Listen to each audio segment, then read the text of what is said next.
दोस्तों, मैं हूं सोहेल मज़ारी।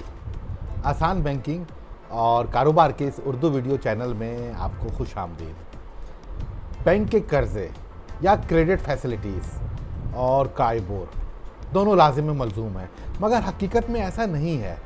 हमारी इस वीडियो का महवर सिर्फ इस नुक्ते पे रहेगा कि दरअसल में कायबोर है क्या।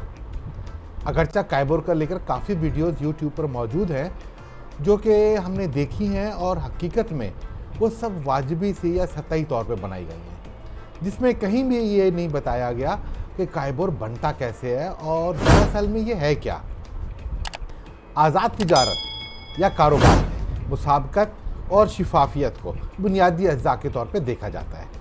याद रखने की बात है कि मजबूरी में होने वाला कोई भी मामला या कॉन्ट्रैक्ट कभी कामयाब नहीं होता, क्योंकि मजबूरी हमेशा नहीं रहती। अब हर अच्छा और कामयाब कारोबारी शख्स या ताजिर हमेशा अपने फ़ायदे के साथ दूसरे फरीक या मुखालिफ पार्टी के मफाद का भी ज़ामिन होता है, और यही कारोबार में कामयाबी की कुंजी है। दूसरे फरीक की मजबूरी से फ़ायदा लेना आर्जी तौर पर तो हो जाएगा, मगर आखिरकार नाकामी या फेलियर ही होगा। हर कॉन्ट्रैक्ट या डील हमेशा इसमें शरीक तमाम अफराद के मफाद को लेकर ही चलता है, और यही उसके कामयाब होने की दलील होती है। फाइनेंस या कैपिटल मार्केट का असूल भी यही है कि माली मामलात को शफाफ बनाया जाए और लेन देन और फैसला साजी में आज़ादी हो। यही वो मुहर्रक है जिसकी बुना पर स्टेट बैंक ऑफ पाकिस्तान ने BPD सर्कुलर नंबर 1, जो कि मौरखा 21 जनवरी 2004 को जारी हुआ, और जिसमें तमाम बैंकों के सदूर को मुखातिब करते हुए कायबोर को बतौर एक बेंचमार्क या एक मेयार करार दिया गया। पाकिस्तान में कायबोर अगरचा जनवरी 2004 में लागू हुआ, मगर दुनिया के दीगर ममालिक जहां आज़ाद तिजारत और कारोबारी मामला तय पाते हैं, वहां काफ़ी अरसे कबल इस किस्म के बेंचमार्क पहले ही तश्कील पा चुके थे। अब जैसा कि लंदन बरतानिया में लाइबोर या यूरोपियन यूनियन के मुश्तरका फिनंशियल मार्केट में यूरोबोर, हांगकांग में हाईबोर और सऊदी अरेबिया में साइबोर और इस जैसे दीगर ममालिक वगैरह, बुनियादी तौर पे ये सब बेंचमार्क हैं या फिर मेयार, जो कि सूदी मामलात को शिफाफ और आज़ाद बनाने के लिए तश्कील दिए जाते हैं, और जिसका मकसद किसी भी मार्केट में चंद अफराद की इजारादारी या हाकिमियत का खात्मा होता है। इसे आसानी से यूँ भी समझा जा सकता है कि ये कम से कम सूद या इंटरेस्ट के रेट को जाहिर करता है, कि जिसका सादा सा मतलब है मकामी मार्केट या बैंक्स या किसी भी कर्जा देने वाले इदारे से इस रेट से कम पर कर्जा या मामली मामलात नहीं होंगे। अब सवाल ये है कि ये बेंचमार्क या मेयार बनता कैसे है। मसलन आज का 3 माह का ऑफर रेट 8% है, तो ये 9% क्यों नहीं है, या फिर 6% क्यों नहीं होता। हम आज इसको देखेंगे। इस सिलसिले में स्टेट बैंक ऑफ पाकिस्तान के एक एडिशनल डायरेक्टर साहब ने एक वर्कशीट बनाकर इसकी वजाहत की है, और जो कि आपकी स्क्रीन पर भी चल रही है। सबसे पहले 1 माह के अरसे के दौरान तमाम बैंकों ने मजमूई तौर पे जो कर्जे जारी किए या पुराने कर्जों की तजदीद की, या फिर रनिंग फाइनेंस की सूरत में रकूमात का वो हिस्सा जो ज़्यादा से ज़्यादा इस्तेमाल किया गया, उसमें बैंक स्टाफ के हर तरह के कर्जे भी शामिल होंगे। इसके बाद गैर मुल्की करेंसी में कर्जों की मिकदार को महीने के आखिरी तारीख के इंटर बैंक रेट की मदद से मकामी करेंसी की मालियत में तब्दील कर लिया जाएगा। अब इन कर्जों को उनके मार्कअप या इंटरेस्ट के रेट के हवाले से अलग अलग करना होगा, बशमूल ऐसे कर्जे जिन पर इंटरेस्ट रेट 0 होता है। इस सब के बाद मौजूदा और नए डिपॉजिट्स की दर्जाबंदी की जाएगी, और उनको भी इंटरेस्ट या मार्कअप या मुनाफे की रेट्स के हवाले से मुख्तलिफ दर्जों में तकसीम करके देखा जाएगा। यहाँ डिपॉजिट से मुराद हर तरह के डिपॉजिट्स हैं, जिसमें मार्जिन और करंट अकाउंट्स के रकूमात भी शामिल हैं। अब यहाँ स्टेट बैंक ऑफ पाकिस्तान के ज़ेरे निगरानी तमाम बैंकों और मालियाती इदारों के डिपॉजिट्स और कर्ज़ों पर सूद और मार्कअप की शरह को, जो कि पुराने और नए दोनों तरह के मामलात को सामने रखते हैं, रोज़ाना की बुनियाद पर औसत निकाली जाती है, और फिर उसकी मदद से पहले बिड और बाद में ऑफ़र रेट निकाला जाता है। इसके बाद इन्हें कर्ज़ों या डिपॉजिट्स पर लागू करने की खातिर कर्ज़ों की नौइयत के एतबार से मुद्दती दर्जों में तकसीम करके ऑन स्क्रीन शाया कर दिया जाता है, जो कि उस तारीख के हवाले से काबिल अमल हो जाता है। जैसा कि 3 माह, 6 माह, 1 साल वगैरह। हम इसे ऐसे भी समझ लेते हैं कि इंतहाई कलील मुद्दती कर्जा जैसा कि ओवरड्राफ्ट या चंद दिनों का कर्जा जैसा कि किसी खास कस्टमर का चेक ज़्यादा मालियत का है और उसका बैंक में मौजूद बैलेंस कम है, मगर बैंक इस चेक को पास कर देता है, जिसकी वजह से उस कस्टमर के अकाउंट में एक इत्तफाकिया कलील मुद्दती कर्जे की कैफियत पैदा हो जाती है। तो इस पर मार्कअप की शरह का कायबोर 1 माह का ऑफर रेट जो कि उसी दिन का होगा लागू हो जाएगा। ये रेट उस तारीख से जिस दिन अकाउंट ओवरड्राफ्ट हुआ उस पर लागू होगा और फिर उस माह के आखिरी दिन तक यानी 30 या 31 तारीख तक लागू रहेगा। उसी माह के आखिरी दिन तक अगर कस्टमर अपने अकाउंट को सेटल कर लेता है और उसका अकाउंट वापस क्रेडिट की पोजीशन में आ जाता है तो बैंक उससे उसी रेट से कर्जा इस्तेमाल करने की मुद्दत का मार्कअप वसूल करेगा। अलबत्ता जैसे ही कर्जे की मुद्दत जारी होने वाले महीने की आखिरी तारीख से 1 दिन भी आगे चली जाती है तो कायबोर का दर्जा 1 माह से 3 माह पे चला जाएगा और फिर ये दर्जा 1 साल तक काबिल अमल रहेगा। इसे हम यूँ भी आसानी से समझ सकते हैं कि कर्जे की मुद्दत को हम तकसीम करके दर्जों में रखते हैं, जैसे कि इंतहाई कलील मुद्दत जो कि 1 दिन से लेके और ज़्यादा से ज़्यादा उसी माह के आखिरी तारीख या फिर 30 दिनों के लिए है, अलबत्ता 3 माह से कम रहेगा। दूसरा दर्जा कलील मुद्दती दर्जा है जो कि 3 माह और फिर अगले 6 माह से लेकर 1 साल तक चला जाता है। इस पर कायबोर 3 माह का ऑफर रेट लागू होगा। बैंकों में चूँकि रनिंग फाइनेंस की मुद्दत मामला बहुत ज़्यादा होते हैं और इस किस्म के कर्जे ज़्यादा से ज़्यादा 1 साल तक के लिए जारी किए जाते हैं, लिहाजा इन पर यही रेट लागू होता है। अब ऐसे कर्जे जो कि 1 साल से ज़्यादा अरसे के लिए होंगे तो उन्हें हम वस्ती मुद्दत या मिड टर्म लोन कहते हैं। मसलन एक कर्जा 3 साल के लिए है और कर्जे की किस्त हर 6 माह पर अदा करनी होगी, तो इस तरह से कर्जे पर कायबोर 6 माह का लागू होगा। अलबत्ता कर्जे की मुद्दत तो 3 साल है मगर उसकी किस्त हर माह या 3 माह पर होगी, तो फिर कायबोर 3 माह का लागू होगा। वस्ती मुद्दत के बाद तवील मुद्दती कर्जे होते हैं जो कि 3 साल से लेकर 5 साल और फिर 10 साल और 20 साल तक चले जाते हैं, जैसा कि घर की तामीर का कर्जा या फिर किसी फैक्ट्री में मशीनरी की तनसीब का कर्जा या गाड़ियां वगैरह। तो अगर इस तरह के कर्जे हैं तो मार्कअप की अदायगी 1 साल की बुनियाद पर होगी, तो फिर यहाँ कायबोर 1 साल का ऑफर रेट लागू होगा। तो दोस्तों, हमें उम्मीद है कि हमने कायबोर सिलेबस में मौजूद तमाम अनासर अच्छी तरह से वाज़ेह कर दिए हैं। ताहम अगर कहीं कुछ वजाहत या तशरीह दरकार हो तो कमेंट्स में ज़रूर इजहार करें, हम उस दर्जे की मज़ीद वजाहत करेंगे। इसके बाद का मरहला बहुत ही अहम और ख़ास है और वो है कि कायबोर मार्कअप पैदा करने के लिए कैसे कर्जों पे असर करता है या फिर काम करता है। मतलब ये कि कायबोर क्या है और कैसे बनता है ये तो देख लिया, मगर काम कैसे करता है एक बहुत ही दिलचस्प मरहला है। और हैरत की बात हम आपको बताते हैं कि पाकिस्तान की हदूद में कोई भी बैंक इसके बनाए हुए तरतीब पे अमल नहीं करता। अब चूँकि स्टेट बैंक भी इस मामले में नरम रवैया रखता है तो फिर ठीक है, मगर हम आपको कायबोर रेट को कर्ज़ों पर लागू करने का मसनून तरीका बताएंगे जो कि सिर्फ इल्मी मकसद के लिए है और वजाहत कर दें कि हम ऐसा करके बैंकों के तरीक़ों पे तनकीद या नुक्ताचीनी नहीं कर रहे। बहरहाल अगर कोई बैंक या उसका नुमाइंदा हमारे इस अगली वजाहत को तनकीद या नुक्ताचीनी समझकर एतराज़ करता है तो हम माजरत करते हैं।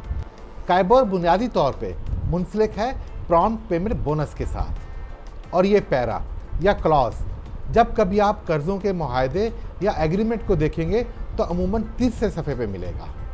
बैंक्स और दीगर मालियाती इदारे अपने कॉस्ट ऑफ फंड्स और कॉस्ट ऑफ एडमिनिस्ट्रेशन के साथ मार्जिन को मिलाकर एक फ्लोर क्रेडिट इंटरेस्ट रेट बनाते हैं और फिर उसे अपने शेड्यूल ऑफ चार्जेस में शाया करते हैं। बैंकों के schedule of charges state bank of Pakistan से मंजूर करवाए जाते हैं और फिर काबिल अमल हो जाते हैं। इन्हें यूँ समझा जा सकता है कि ये एक किस्म के फिक्स इंटरेस्ट या मार्कअप रेट होते हैं जो कि कुछ इस तरह से बताए जाते हैं कि फ़ी 1000 रुपये पर 50 पैसे या 55 पैसे या 60 पैसे फ़ी दिन के हिसाब से।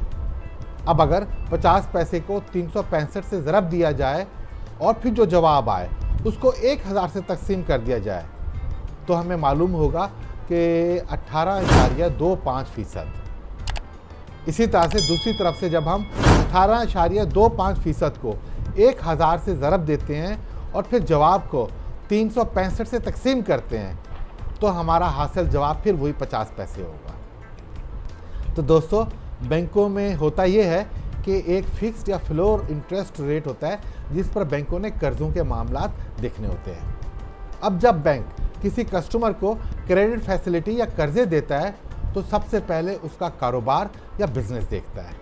हम पहले ही बता चुके हैं कि बैंक अपने पास रकूमात से कस्टमर के कारोबार में शराकत दारी करता है और इससे पहले हर तरह की जांच पड़ताल कर लेता है। इसमें कस्टमर के ऑडिटेड फिनेंशियल सबसे अहम किरदार अदा करते हैं। अब फ़र्ज़ कर लें कि बैंक का एक कस्टमर कमर्शियल इंपोर्टर है और चाइना से मुख्तलिफ इक़साम की अशिया बैंक से LC खुलवा कर मंगवाता है। जब उसका कंटेनर पोर्ट पर बर्थ पे लगता है तो कभी कभार उसके पास इतनी रकम नहीं होती कि वो कस्टम ड्यूटी और पोर्ट चार्जेस अदा कर सके, क्योंकि उसकी सारी की सारी रकम तो कारोबारी साइकिल में लगी हुई होती है या फिर वो स्टॉक इकट्ठा कर रहा होता है। हाँ, अलबत्ता ये हो सकता है कि आइंदा के 3 माह में वो इस शिपमेंट को फ़रोख्त करके मरहलावार तमाम रकम अदा कर दे और इस सारे मामले में वो एक अच्छी रकम भी कमा लेगा। इस तरह के कारोबारी मामलात में बैंक कस्टमर को कर्जे की मद में एक डील या पैकेज ऑफर करता है। बैंक कस्टमर की दरामदाद की मद में 10% मार्जिन पर यूजेंस या उधार की LC खोल लेगा। जब कंटेनर बर्थ पर उतरेगा तो रनिंग फाइनेंस की सूरत में landed cost, transportation, handling, labour और स्टोरेज के तमाम अखराजात की अदायगी भी कर देगा और कस्टमर 90 दिन में या 3 माह में इस माल को फ़रोख्त करके LC की मालियत बमा रनिंग फाइनेंस वापस बैंक को जमा करवा देगा, माल की इंश्योरेंस करवाएगा और इस जैसी दीगर शराइत एक लेटर की सूरत में कस्टमर को दिया जाता है। बैंक का फ्लोर रेट 18.25% सालाना है। अब अगर कस्टमर 3 माह के हिसाब से सालाना कम से कम 4 दफ़ा इस किस्म की ट्रांजैक्शन या मामलात बैंक से करता है और मुकर्ररा वक्त पर या फिर उससे पहले तमाम अदायगियाँ कर देता है, मार्कअप भी बर वक्त अदा करता है और तमाम शराइत की 100% पासदारी करता है, तो फिर साल के आखिर में बैंक उसे 3 माह का काइबोर रेट ऑफ़र की सहूलत मुहैया करेगा। अब अगर फ़र्ज़ कर लें कि 3 माह का काइबोर ऑफ़र रेट 12.25% है तो इसका मार्कअप इस रेट से लिया जाएगा और बकिया के 6% की मुसाफी मार्कअप की रकम उस कस्टमर को वापस लौटा दी जाएगी और उस वापस लौटाई जाने वाली रकम को कहा जाता है प्रॉम्प्ट पेमेंट बोनस। तहम अगर कस्टमर कुछ मामलात में शराइत की पासदारी 100% नहीं करता, मसलन वो अपनी अदायगियाँ बर वक्त नहीं करता या इंश्योरेंस में देरी करता है या कुछ भी, तो फिर ये बैंक की सवाबदीद पर है कि वो उसे 6% या उससे कम के मिसावी बोनस दे या फिर बिल्कुल भी ना दे, अपने काइबोर पे स्प्रेड को बढ़ा दे। अब मुशाहिदे में ये आता है कि तमाम बैंक इस सारे मामला को इस तरह से डील नहीं करते। कागजात और मुआहदों की हद तक तो सब ठीक रहता है, मगर दरअसल में बैंक पहले दिन से ही उस कस्टमर पर काइबोर 3 माह का ऑफर रेट लागू कर देते हैं, ना कि फ्लो रेट, और फिर साल के आखिर में तजदीद या रिन्यूअल के वक्त उनके पास प्रॉम्प्ट पेमेंट बोनस का ऑप्शन ही नहीं रहता।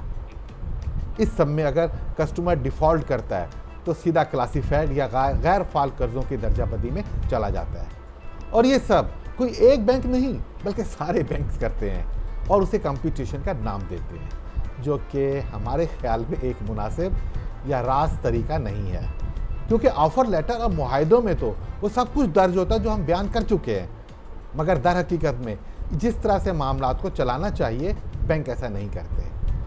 बहरहाल इस सब पर हम पहले ही माजरत कर चुके हैं कि हमारे वीडियो का मकसद सिर्फ तालीमी है। हम कुछ सीखना या सिखाना चाह रहे हैं, ना कि ऑडिट करना या गलतियां बयान करना। अलबत्ता हमें उम्मीद है कि इस तरह से हमने काइबोर रेट्स को लागू करने का तरीका और उसकी हकीकत मुनासिब तरीके से समझा दी है। बहरहाल काइबोर एक बेंचमार्क है और उससे मुराद कम से कम मार्कअप की शरह ली जाती है, जो कि हर रोज़ मालियात की मार्केट की मुनासबत से तब्दील होती रहती है। कर्ज़ों की वापसी की मुद्दत को सामने रखते हुए काइबोर रेट ऑफर लागू किया जाता है और इस पर बैंक किसी खास कस्टमर से इनकम या आमदनी के फैलाव को सामने रखते हुए स्प्रेड या इजाफे का फैसला करता है, जिसका मतलब है काइबोर जमा 2%। उसे हर रोज़ की बुनियाद पे कर्जों पे लागू नहीं किया जाता, बस हवाला दिया जाता है, जिससे मुराद ये है कि कभी इत्तफाकिया कोई अकाउंट चंद दिनों के लिए ओवरड्राफ्ट हो जाता है तो फिर पहले दिन से ही काइबोर 1 माह का ऑफर रेट लागू हो जाता है। 1 साल की मुद्दत के रनिंग फाइनेंस पर काइबोर 3 माह और फिर इसी तरह से बाकी सब भी ऐसे ही सेट किए जाते हैं। इसके बाद हम स्टेट बैंक ऑफ पाकिस्तान के BPD सर्कुलर नंबर 1 जो कि 21 जनवरी 2004 को जारी हुआ था और जिसका मौजू था benchmark corporate lending products to KIBOR, और उसके मंदरजात को देखते हैं कि वहाँ इस सब के बारे में क्या बात की जा रही है। 31 जनवरी 2004 से इस सर्कुलर की हिदायत को लागू करते हुए बैंकों और दीगर मालियाती इदारों के सरबराहान को मुखातिब करते हुए वजह बयान की गई है कि मार्केट में कमर्शियल और कॉरपोरेट सेक्टर्स में कर्ज़ों की कीमतों या इंटरेस्ट रेट में शफाफियत और मुसाबकत पैदा करने के लिए ज़रूरी है कि अब काइबोर को लागू कर दें। उसके बाद 31 मार्च 2004 से हर तरह के मुद्दती कर्ज़ों या टर्म लोन्स बमा टर्म फाइनेंस सर्टिफिकेट्स और मुद्दती दस्तावेज़ाती फिक्स और फ्लोटिंग रेट से 6 माह और 12 माह के काइबोर से मरहलावार तब्दील कर दिए जाएंगे और उसके बाद लंबी मुद्दत के कर्जे 31 दिसंबर 2004 से 3 साल के काइबोर पे मुंतकिल हो जाएंगे। उसके साथ ही कलील मुद्दती कर्जे, ओवरड्राफ्ट और रनिंग फाइनेंस वगैरह 31 जनवरी 2004 से काइबोर पर मुंतकिल हो जाएंगे। काइबोर की बाकायदा अशात और दर्जाबंदी औसत रेट की बुनियाद पर होगी, जिसकी जिम्मेदारी financial market association of Pakistan को दी जाती है और वाजे कर दिया जाता है कि काइबोर एक बेंचमार्क है या उसे एक मेयार समझा जाए। बैंकों और दीगर मालियाती इदारों और उनके कस्टमर्स को मुकम्मल आज़ादी होगी कि वो अपने मामलात काइबोर और इस पर स्प्रेड के हवाले से खुद ही तय कर लें। काइबोर का इतलाक उस तारीख से होगा जिस पर कर्जा जारी होगा और फिर एक ख़ास तारीख को दोबारा से सेट किया जाएगा।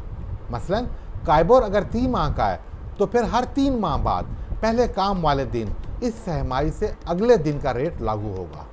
जैसा कि फरवरी के 20 तारीख को रनिंग फाइनेंस की एक लिमिट बैंक ने अपने कस्टमर को दी, जनवरी, फरवरी और मार्च की सहमाई गुजर जाने के बाद 1 अप्रैल के काइबोर 3 माह का ऑफर रेट दोबारा से लागू होगा। अब हो सकता है 31 मार्च के बाद अगला काम वाला दिन 3 अप्रैल हो तो फिर 3 अप्रैल को 1 अप्रैल का रेट और 1 अप्रैल से ही लागू हो। इस सिलसिले में बैंक अपने कस्टमर को लेटर ऑफ ऑफर पर काइबोर उस पर स्प्रेड के बारे में तफसीली आगाही देते हैं और कस्टमर इस लेटर पर अपने दस्तखत करता है और उसे कबूलियत का शर्फ देता है और यही पे काबिल अमल समझा जाता है। उसके बाद अलबत्ता कुछ मौक़ों पर काइबोर से इस्तिस्ना भी दिया गया है, जिसका मतलब है कि कुछ ख़ास कर्ज़ों पर उसकी नौयत के एतबार से काइबोर लागू नहीं होगा। मसलन जैसा कि स्टेट बैंक ऑफ पाकिस्तान के मुख्तलिफ स्कीमें हैं, जैसे कि एक्सपोर्ट फाइनेंस स्कीम या इस जैसी और दीगर स्कीमें, तो फिर वहाँ बैंक उन हदायत का पाबंद है जो कि स्टेट बैंक की जानिब से वक्तन फ़वक्तन जारी होंगे। इन सब के अलावा ब्रिज फाइनेंस जैसा कि एक्सपोर्ट बिल परचेज जो कि UCP 600 के कवायद के तहत है, वहाँ भी बैंक काइबोर के बजाय अपने शेड्यूल ऑफ चार्जेस के मुताबिक मार्कअप या इंटरेस्ट के मामला को तय करेगा, जैसे कि आपकी स्क्रीन पे भी चल रहा है। अब यूँ भी समझा जा सकता है कि ऐसे तमाम फाइनेंसिंग के मामला जो कि मुआहदों के दर्जे में नहीं आते, वहाँ काइबोर लागू नहीं होगा और उसकी वजाहत बैंक अपने लेटर ऑफ ऑफर में ज़रूर करेगा। इसके बाद दोस्तों आखिर में हम इस बात की भी वजाहत कर देते हैं कि काइबोर सिर्फ मकामी करेंसी यानी रुपए में दिए गए कर्ज़ों पर ही लागू होगा। दीगर गैर मुल्की करेंसियों में अगर कोई इदारा या बैंक कर्ज़े जारी करता है तो फिर वो उस मुल्क या उस इलाके के बेंचमार्क के मुताबिक मामलात को तय करेगा। मसलन अमेरिकन डॉलर या बरतानवी पाउंड, तो इस सूरत में लाइबोर को फिर लागू किया जाएगा। इसी तरह अगर यूरो में कर्जे जारी हो रहे होंगे तो फिर यूरोबोर का इतलाक होगा। हमने अपनी आज इस वीडियो में काइबोर की पैदाइश और उसकी आमद के साथ उसकी नौयत, दर्जाबंदी, फिर ज़ाब्ते की कार्रवाई और उसे लागू करना, किन मराहिल पर काइबोर लागू नहीं होता और वो सब कुछ जो कि कायबोर्ड से मुंसलिक था, मुनासिब गुफ्तगू की। और हमें उम्मीद है कि आपको ज़रूर पसंद आई होगी। तो फिर एक हल्के से लाइक का हक तो बनता है ना। अब इजाज़त, बहुत ही जल्द एक नई वीडियो के साथ हाजिर होते हैं। अल्लाह हाफ़िज़।